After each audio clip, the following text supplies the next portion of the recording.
Well, thank you, Brenda, for having me. This is a lovely I didn't realize there was a whole chess thing here, and it's just incredible. So my Uber driver, because I'm wearing a suit, and I said, take me to the World Chess Hall of Fame, he assumed I'm like a grandmaster. So I immediately changed the subject so he would keep that assumption about me. I didn't tell him my twin 5-year-olds, when they gang up, can beat me pretty handily in chess. So there's that. I have 6 sons total. The oldest just got out of the Marines, so they're older, and then all the way down to 5-year-old twins. So my little ones call me Papa, but the older boys call me Big Pops. And I know this, because that's my handle on our Hulu account. So during the pandemic, I broke down and I sprang for the full premium Hulu package, you know, that thing where there's no advertisements. You know, you can watch, they've got all the TV shows, or most of the TV shows. And so my kids were so excited, and they set it up, and they set me up, you know, the position of honor at the very top of all the little profiles, because everybody in the family, you get your own profile, so you can watch your stuff, and it won't mess up somebody else if they're further in the series or whatever.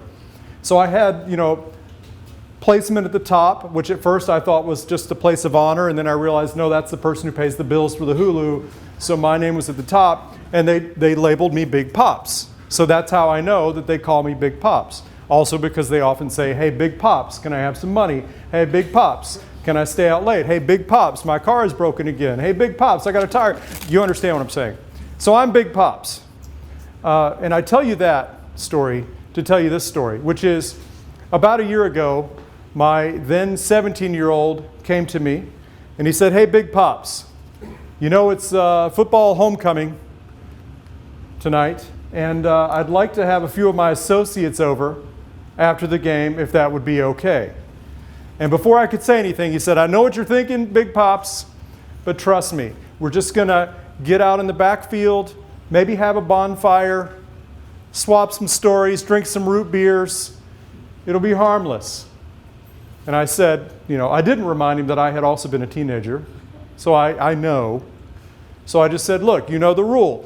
I will hold you accountable for whatever your guests do on my property.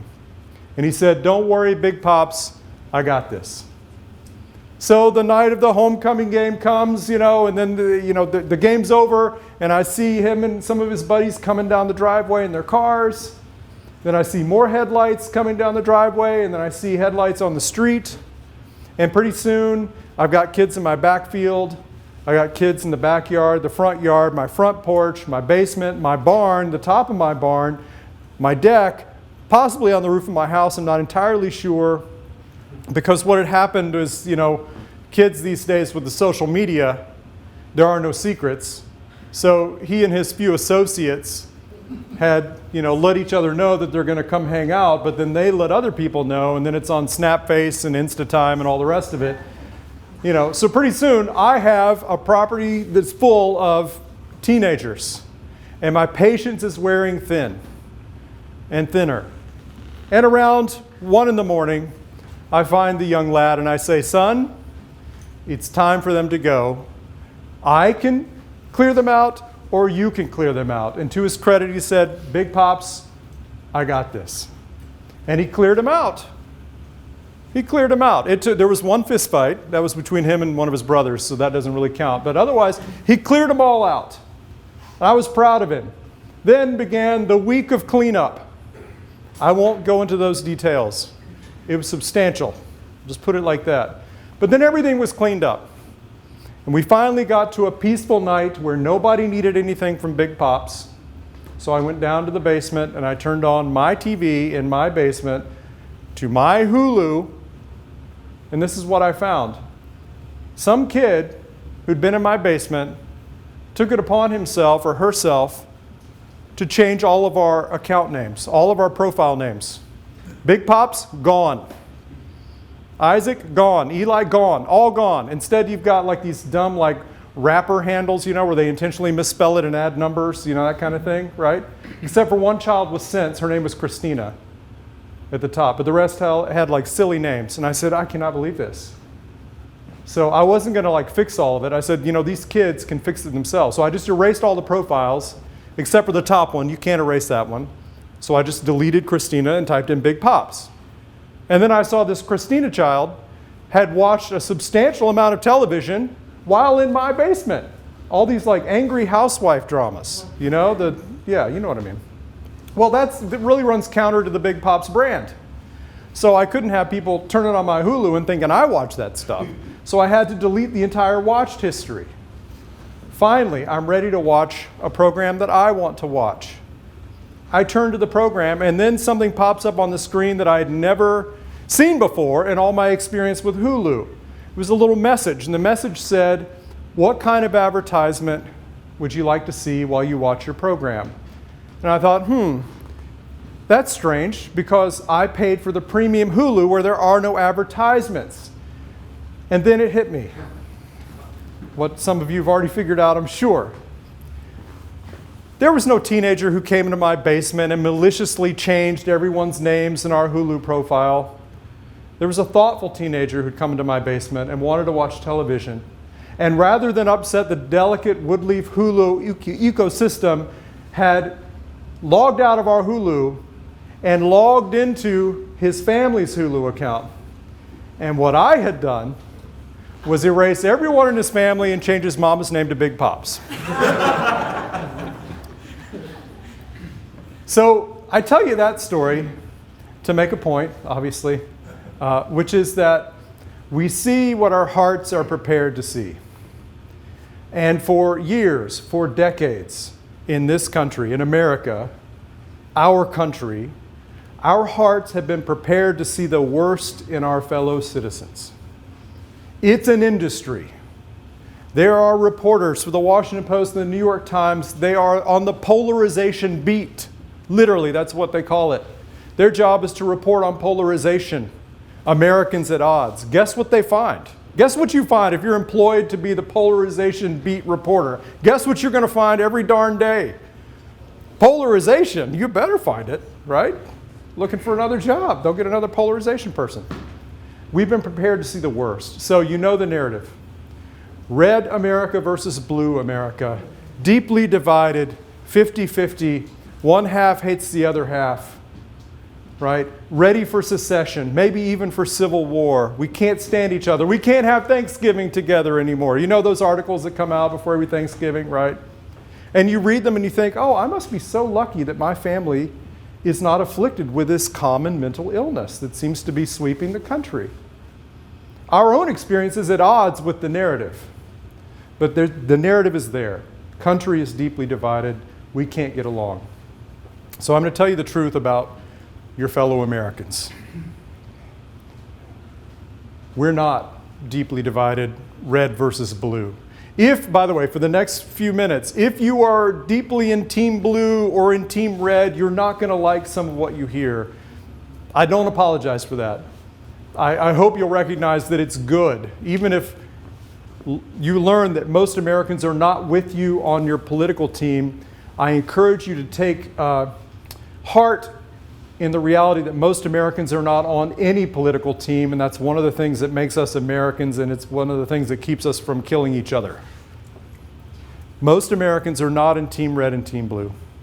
You survey Americans, only 9% are going to say that they're extremely liberal or extremely conservative. Most are going to say they're in the middle, they're moderate, they're middle of the road. A substantial portion will say they haven't even thought about it, or they'll say they're slightly liberal, slightly conservative. Most Americans now avoid a party label. Some states, I guess you have to choose one. A lot of states you don't. Most Americans say, I'm independent. And despite what Nate Silver tells us, independents are not closeted partisans. When we look at their voting behavior over multiple elections, presidential as well as statewide, they go back and forth between parties. In fact, we just saw that a couple of weeks ago. All right, independence made the difference. More and more Americans are rejecting the party brand, right? So there's that reality. Most Americans are fairly tolerant of one another's religions, one another's politics. They are willing to compromise with one another. And until recently, most Americans trusted one another. In fact, there's still a substantial portion that do trust one another. We're going to have a sidebar. We're going to talk about surveys for a minute. because a lot of this stuff comes from surveys. So there are good surveys out there, but I'm here to tell you, as a political scientist, most surveys are incredibly poorly done. And I'll give you a rule of thumb. When you're reading the newspaper, a magazine, watching the television news, if you hear about a survey that tells you something appalling about your fellow Americans, ignore it. It's almost certainly wrong. Most surveys now are incredibly poorly done because it's too expensive to do them right, and you get just as many eyeballs if you do it cheaply. So most surveys are profoundly unreliable. So for example, on this question of trust, a common survey question, this unfortunately comes out of Gallup. A common survey question is, do you think most people are trustworthy, or is it the case that you can't be too careful when dealing with people? That's a mouthful, isn't it? Right? It's actually two questions. They cram it together, and then they say, oh my goodness, a lot of people say you can't be too careful, i.e. they don't trust other people. So a very clever political scientist, there are some, took a sample of people and broke this question into two questions and said, okay, question number one, do you think most people are trustworthy? 2/3 of Americans said, yeah, I think they are. Most people are trustworthy. Question number two, is it the case that you can't be too careful when dealing with people? 2/3 of the same respondents said, yeah, you can't be too careful. So what are we to make of this? Maybe it's the case that most of us agree that most of our fellow citizens are trustworthy, but there's a few nut jobs out there, and you can't be too careful if you're talking with a stranger. Very reasonable point of view, not proof that people don't trust each other. But by the time a pollster gets done with that question, and then the newspaper reporter gets hold of it, what you read is, Americans don't trust each other. Another example, very common survey question. We'll ask people, would you be opposed to your adult child marrying someone who votes for the other party? And a substantial portion of Americans say, heck yeah, I'd be opposed. And we take that and we say, aha, people are intolerant of one another's political beliefs. Another very clever political scientist took this question and broke it down and asked it this way. Would you be opposed to your adult child marrying someone who votes for the other party if this person doesn't really talk about politics and all the opposition went away? So what that question was really asking was not, do most Americans oppose their children marrying someone from the other party? What it's asking is, do you oppose your child marrying an asshole who's going to ruin Thanksgiving? And most people say, yeah, I oppose that. I don't want my Thanksgiving ruined. Right? We associate partisanship with jerkiness. Right? So surveys are a problem. That's the sidebar. Back to the main thing. The evidence is very clear from well-done surveys that most Americans are center-right, not libertarian, not extremely conservative, certainly not progressive, center-right, pro-free enterprise, pro-free speech, just reality. Right? They're not politically animated, they're not ideological, and they're willing to get along. We know this. So then I asked myself, why do people who have access to this data insist on telling us otherwise? Intelligent reporters, people who work for polling companies, politicians, certainly pundits. Why do they tell us otherwise when they have access to the truth? Here's the answer I'm going to suggest to you. Because their narrative that we are on the verge of civil war, that every election may tip us into fascism or socialism, that's their excuse to consolidate power in Washington, D.C., where it's largely administered by people who are not subjected to elections. In other words, it's taken from the hands of we the people and held by the political elites, the political class, right? Politicians, they're consultants, they're lawyers, they're lobbyists, this gang, right? So that's a reality. Why do they do that? Because they don't trust everyday Americans. They don't share our values. They don't really like us very much. So that's why. And it's unconstitutional, it's unethical, it's largely illegal, it's certainly un-American. That's the reality we're in. How do I know this? Where's the proof? I could give you a lot of numbers. I'm not going to. I'll just give you 3. But I could give you a lot. The first number I'll give you is 28. 28. For every law passed by Congress, federal agencies create 28 rules with the full force of law. Now that's after we set aside the sort of performative federal rulings, like today is National Leaves Falling from the Trees Day. We're just talking about regulations with an economic impact. 28 to 1. For every law that your elected representatives create in Washington, unelected people create 28 rules to govern your life. You do not live in a constitutional republic when that's the case. Another number, 36. That's the percentage of the average state's budget today that comes from Washington, D.C. This is not free money, right? This money, when you take it, it's like a contract. When your state signs on the bottom line, and sidebar again, federal agencies know how to play the game.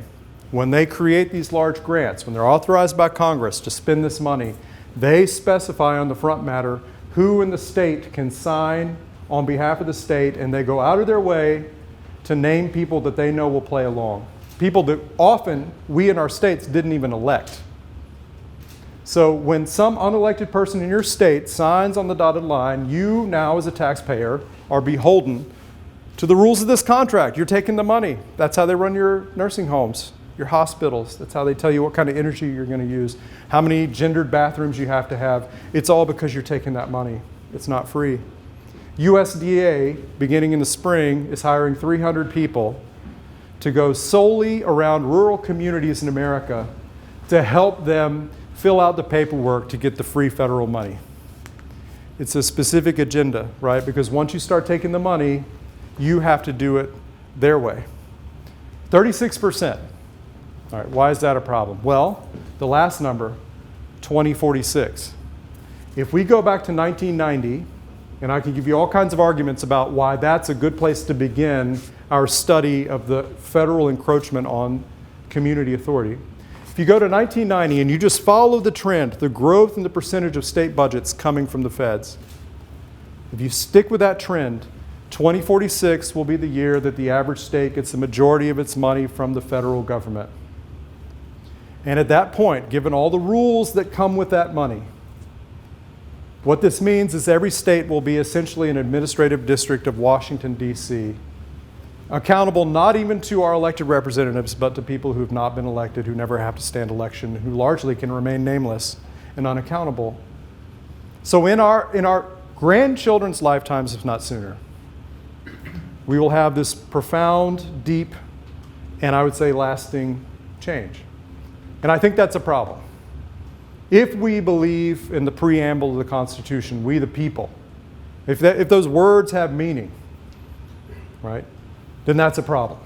It's a problem. So I could go on with more numbers. Instead, I'll just tell you a quick story. Then I'll tell you what we can do about it. Then I'll shut up and you can ask me questions as long as they're not about chess. I'll tell you about my friend Victor Fuentes. So Victor grew up in Castro's Cuba, and as a young man, one night with 2 friends, they walked off the beach into the surf and they started swimming, and they swam 9 miles to Guantanamo Bay, and they came out of the water and they begged for political asylum. Victor said, "I'm an American in my heart. I want freedom." And after some period of time, you know, that whole process, he was allowed to come to America, become a citizen. And at that time, if you were Cuban, you were relocated to one of 2 places. You were relocated to the Miami area or to Las Vegas. He got sent to Las Vegas. Whole series of life events happen. He ends up becoming a preacher. And his ministry is to young people who were victimized by the drug and sex trades, the victimless crimes of Las Vegas that remarkably have a whole string of bodies behind them. His ministry was to these young people, most of them also Hispanic. So over time, his church grew, and they raised money, and they bought some land outside of Las Vegas, right next to a wildlife preserve, the Ash Meadow Wildlife Preserve. And they built it up. They built like cabins. They had a little chapel. It was a refuge and sometimes an orphanage, a shelter. They had a stream that ran through that area so that it was verdant, and they had a baptismal pool where they would baptize children. So they called it their patch of heaven. That's what the church called it. Well, the wildlife preserve is controlled by Fish and Wildlife.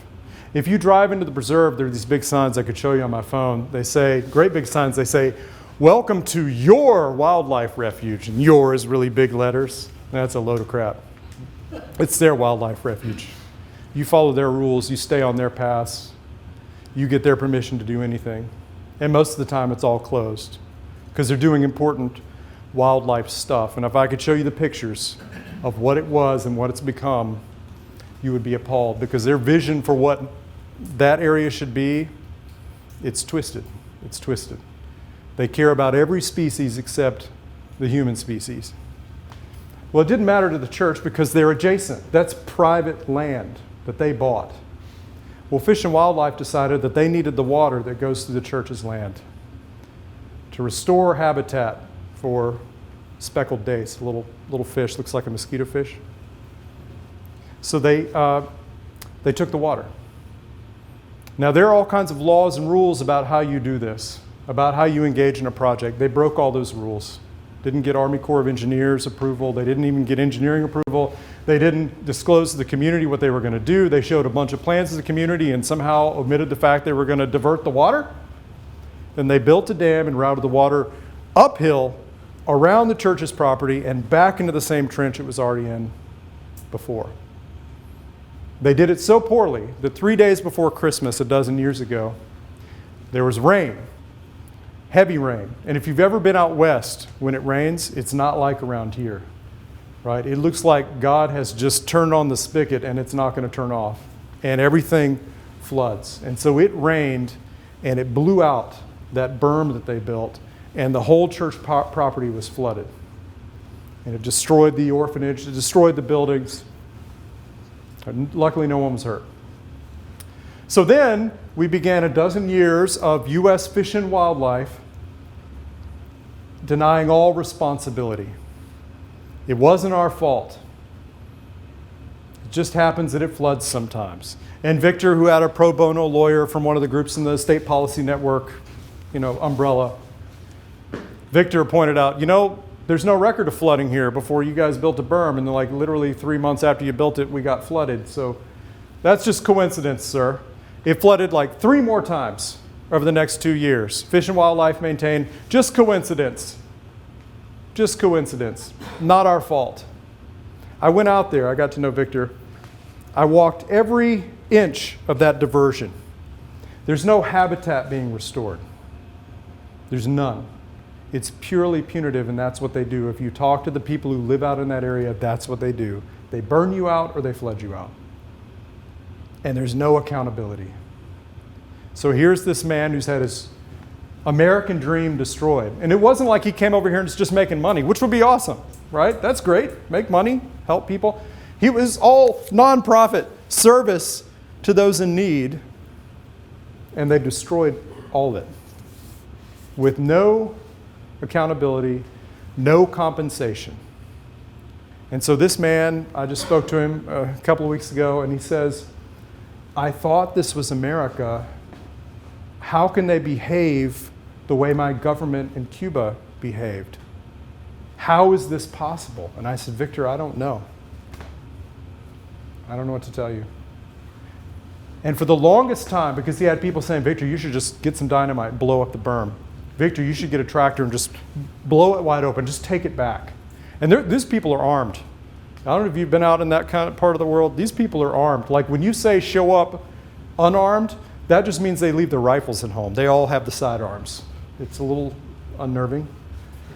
So there's a community spirit. And they said, Victor, take it back. Just do it.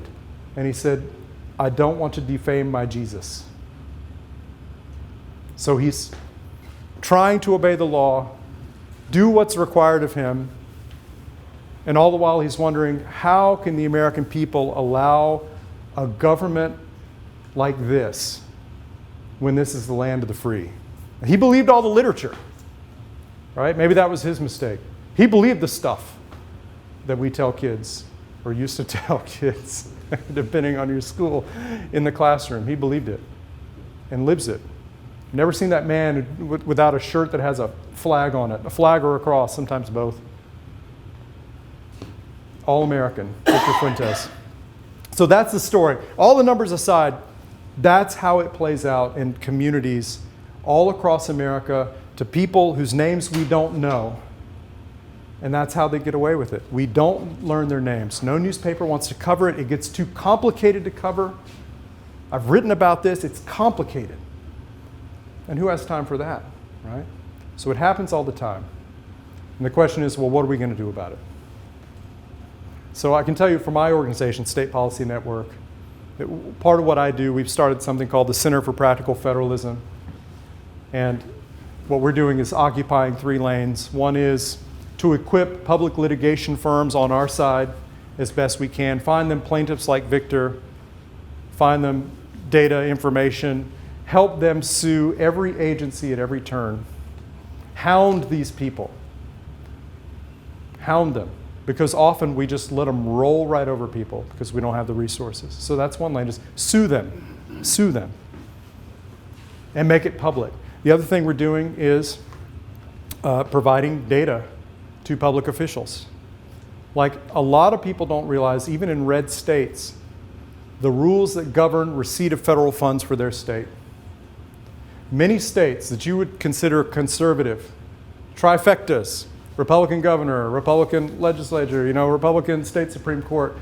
I'll say that simply on the assumption that at the margin, Republicans might be more amenable to restraining government, although evidence often runs the other way, right? So, but in a state where you would expect they would be maybe a little more guarded about just taking in the federal money, or at least believe that the money ought to be only accepted when people that we elected allow it to be accepted. Many states, they don't have really any rules at all. Unelected mid-level state bureaucrats can sign off on those big tranches of money and obligate the state to all the conditions therein. So there's all kinds of things we can do to begin to change those laws in the states. The state of Arizona, for example, forbids state agencies from lobbying. There's a cool idea. Did you know right now your state agencies can hire lobbyists? I guarantee you your universities do it. And they go directly to Washington and they collude with agency officials there to write the rules of the grants for the money coming in so that if your state legislature tries to intervene or govern the use of those funds in any way, they can't.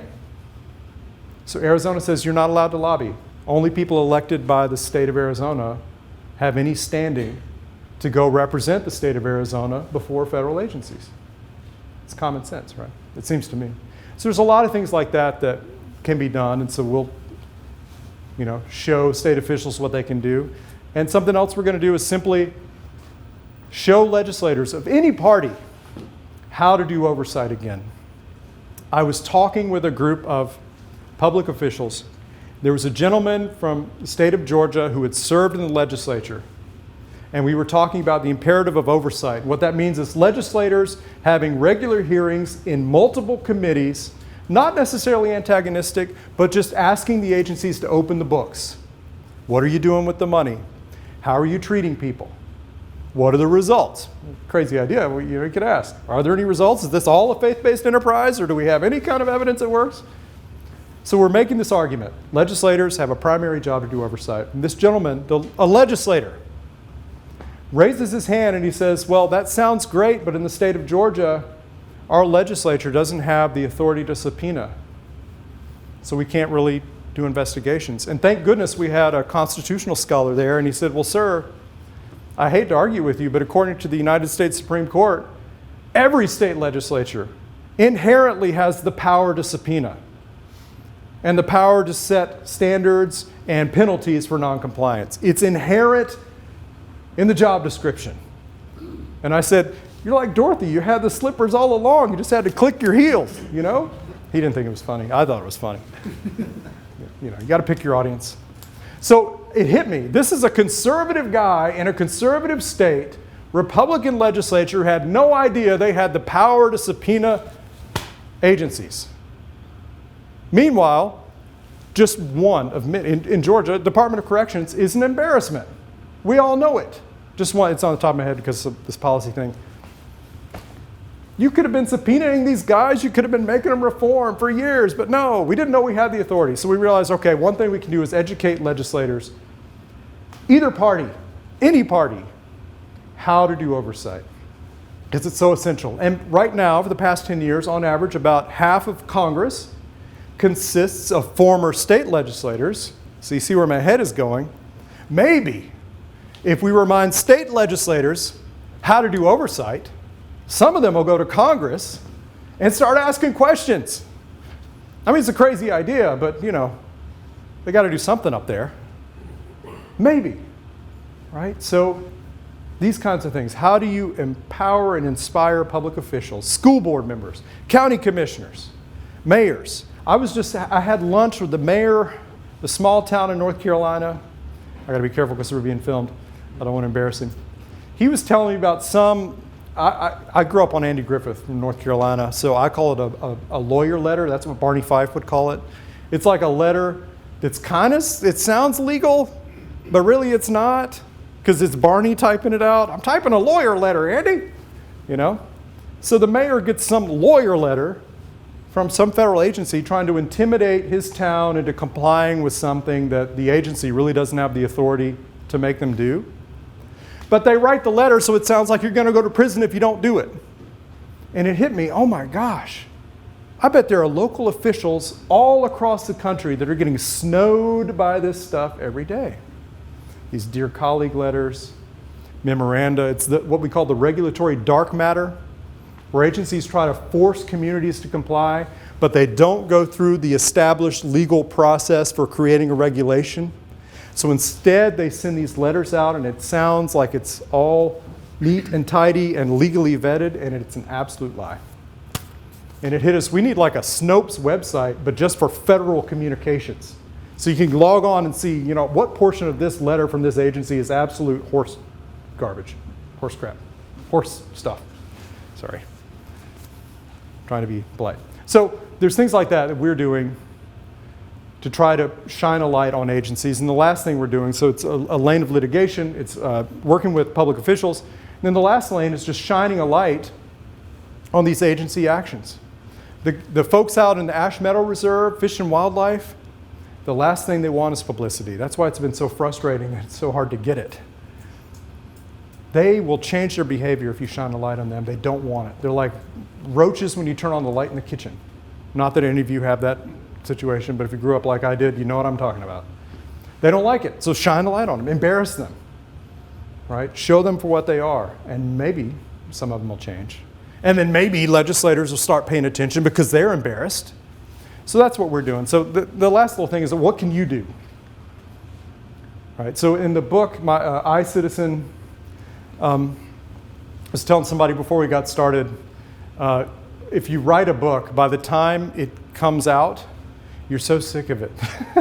You're like, I've edited it, I've talked about it, I don't want to talk about it anymore. So sometimes I worry like I'm boring myself with this book. I hope I'm not boring you.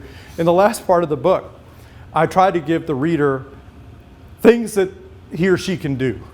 Because I don't like these books that end with a silver bullet, right? Everything's terrible. What we need is this law that Congress will never pass, and then everything will be fixed. Aren't I smart? Let's have federalism again. That'll fix it. Yes, thank you, David. That'll fix it. What can we do in the shorter run? What can we do? So the first thing I suggest, and I'm not going to go through the whole list, there's a couple. The first thing I suggest is love your neighbor. Right? We have control over that. You can't control Fish and Wildlife. You can't control Congress. You can't control how your neighbors vote. But you can control or begin to govern the single human heart over which you have authority, which is your own. Love your neighbor. What does that mean?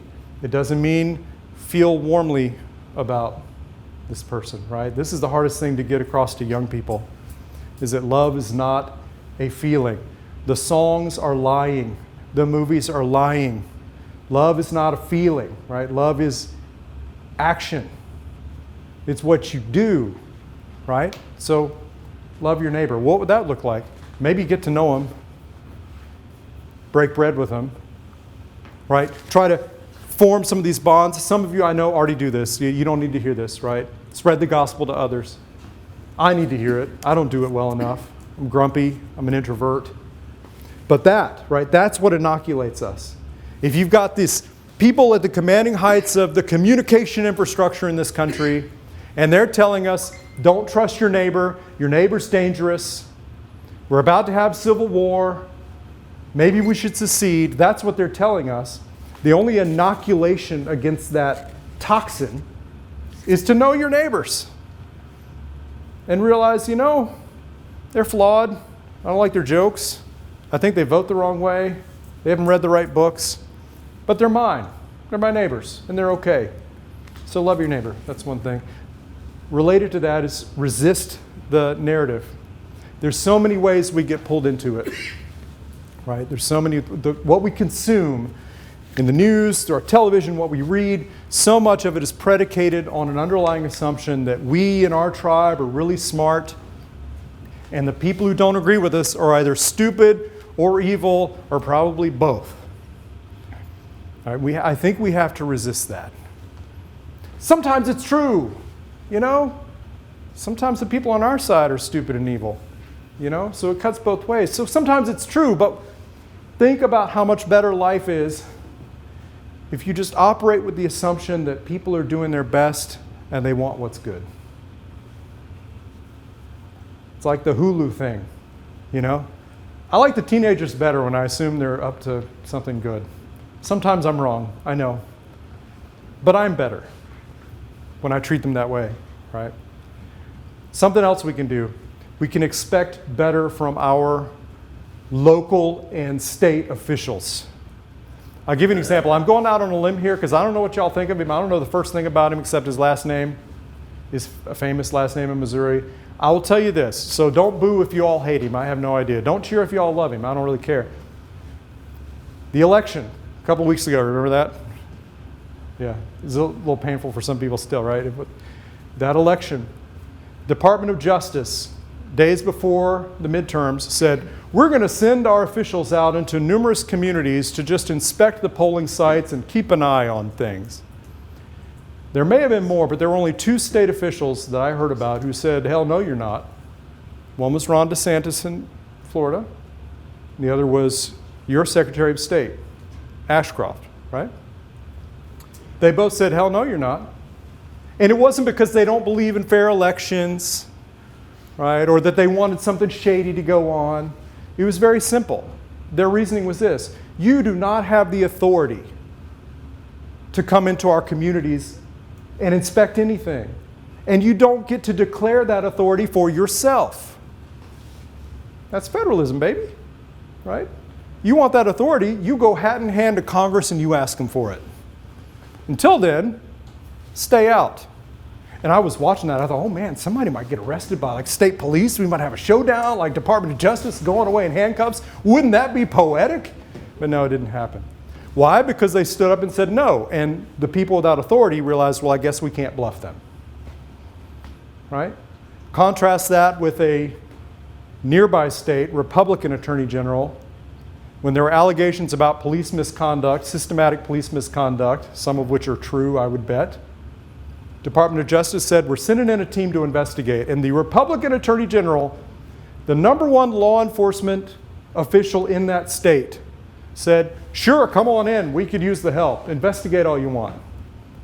He didn't lift a finger to investigate the police himself. That's his job, right? But he's just conditioned to assume, well, that's Department of Justice, it's their job.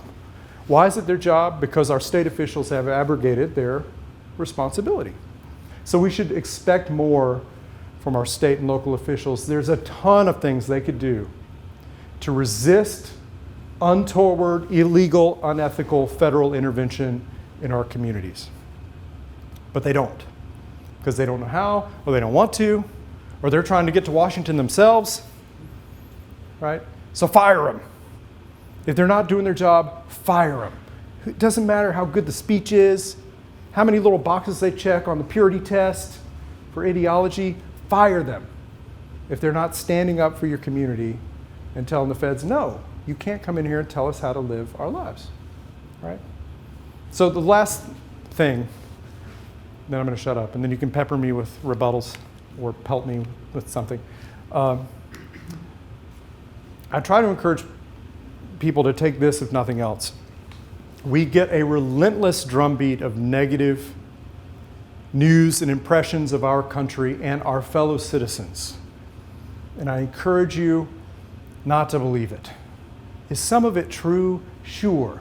Are they making up all the stories about mean people in the mall on Black Friday and, dumb people voting the way they shouldn't and all this other stuff? Yeah, it's true, but it's a big country, It's a lot of people. So you got to work really hard to find the 24 awful cases every day to show us on our TV.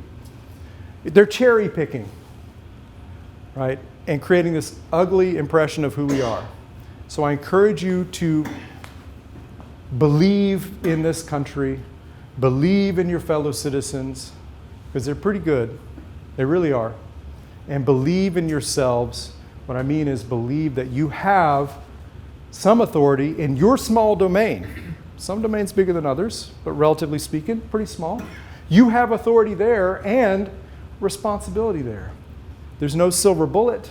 There's no national law that's going to fix it. There's no great savior we're going to send to Washington. There just isn't. Thank goodness, right? It took us as a country a while to get sick, right? To begin to doubt ourselves, to lose our authority. It'll take a while to get healthy.